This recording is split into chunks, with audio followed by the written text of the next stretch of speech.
के लिए एकत्रित हुए। हमारी आज़ादी को 73 साल हो चुके हैं।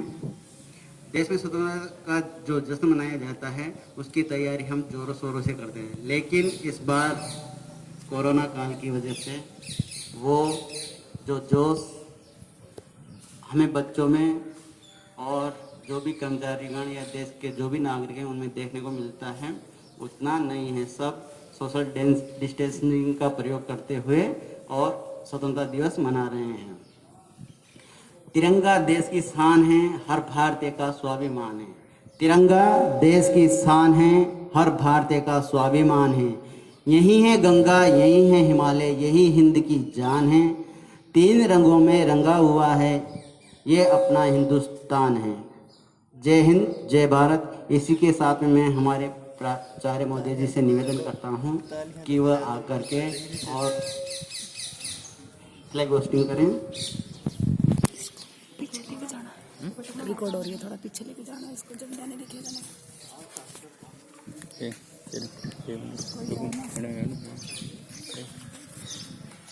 पीछे ले जा रही है सभी अपनी जगह पर खड़े हो जाइए।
जय भारत माता की जय, भारत माता की जय। आज़ादी की कभी शाम नहीं होने देंगे, आज़ादी की कभी शाम नहीं होने देंगे। शहीदों की कुर्बानी बदनाम नहीं होने देंगे।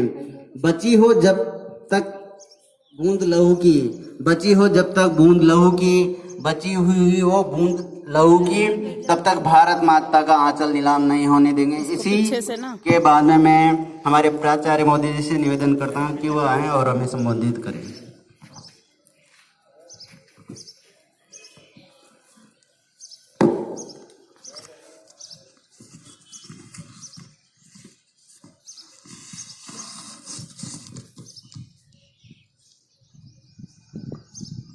सभी को सुप्रभात। सुप्रभात सर। जैसा कि आपको विदित है, देश अपना 74वां स्वतंत्रता दिवस मना रहा है। इस पावन अवसर पर जहां देश की सेनाएं सीमा पर डटी हुई हैं, वहीं कोरोना वॉरियर्स के रूप में देश के कर्मचारी अधिकारी अपना कर्तव्य निर्वहन में जुटे हुए हैं। इस बार का स्वतंत्रता दिवस भिन्न है। हम कोई सांस्कृतिक कार्यक्रम आयोजित नहीं कर पा रहे हैं, विद्यालय में बच्चे नहीं हैं, किसी प्रकार की तैयारी नहीं है। आपको स्वतंत्रता दिवस का लड्डू भी चखने को नहीं मिले, लेकिन उत्साह में कोई कमी नहीं है। हमारे बच्चे, हमारे देश के अन्य नागरिक सब अपने अपने प्रकार से स्वतंत्रता दिवस का समारोह अपने स्तर पर मना रहे हैं। मैं उनके उत्साह और जज्बे के लिए उन्हें बधाइयाँ देता हूँ। कोरोना काल में हमारी फौजें सीमाएं पर डटी हैं। चीन की सीमा पर तनाव होते हुए भी हमारे जवान बहादुरी से उनका सामना कर रहे हैं।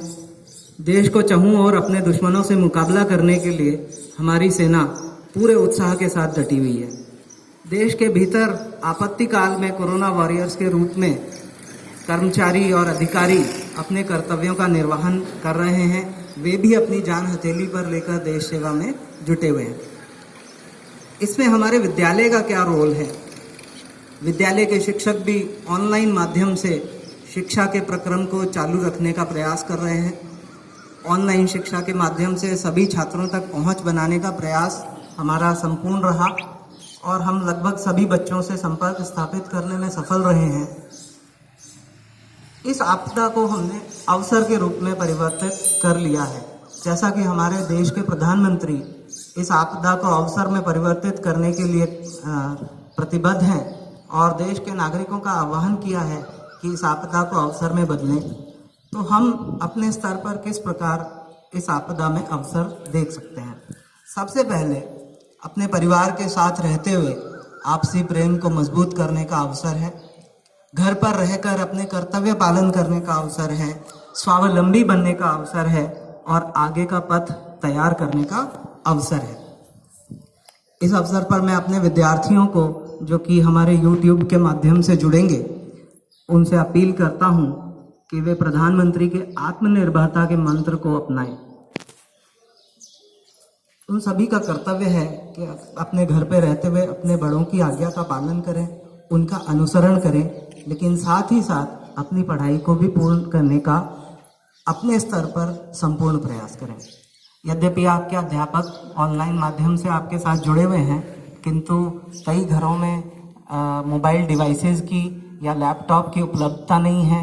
यदि ऐसी डिवाइसेस हैं तो वे पेरेंट्स लेके चले जाते हैं, तो विद्यार्थियों को जो लाइव कक्षा है उसमें उपस्थित होने का अवसर नहीं मिलता है। पर इन सभी समस्याओं के साथ साथ उनका समाधान भी है। वो ये है कि यदि आप लाइव कक्षा में नहीं आते हैं तो व्हाट्सएप के माध्यम से आप अपने कार्य को देखें, उसमें पोस्टेड वीडियोस को देखें जब भी आपको फुर्सत मिले। उसके साथ साथ आप यदि छोटे भाई बहन घर पर हैं तो उनके साथ रीडिंग और राइटिंग की प्रैक्टिस करें। कम से कम रीडिंग स्किल्स और राइटिंग स्किल्स में आत्मनिर्भर बन जाएं। बड़े विद्यार्थियों का कर्तव्य है कि वे छोटे विद्यार्थियों की सहायता करें। यदि आपके आस पड़ोस में आपके मित्रगण रहते हैं तो उनसे संपर्क में रहते हुए उनसे समझने का प्रयास करें। और सबसे बड़ी स्थिति ये है कि आपके टीचर्स के फ़ोन नंबर आपके पास में हैं, आप उनसे भी समय लेकर और अपनी समस्याएं डिस्कस करके उनका समाधान कर सकते हैं। तो इस प्रकार शिक्षा का अलख जो है जगाए रखना है और अपने कर्तव्य का निर्वहन करते रहना है। इस समय शिक्षा का जो शेड्यूल है वो बहुत ही फ्लेक्सिबल है। सभी के लिए पहुंच हो सके ऐसा प्रयास हम कर रहे हैं और आत्मनिर्भर भारत के मंत्र को हम इसी प्रकार से साकार करेंगे।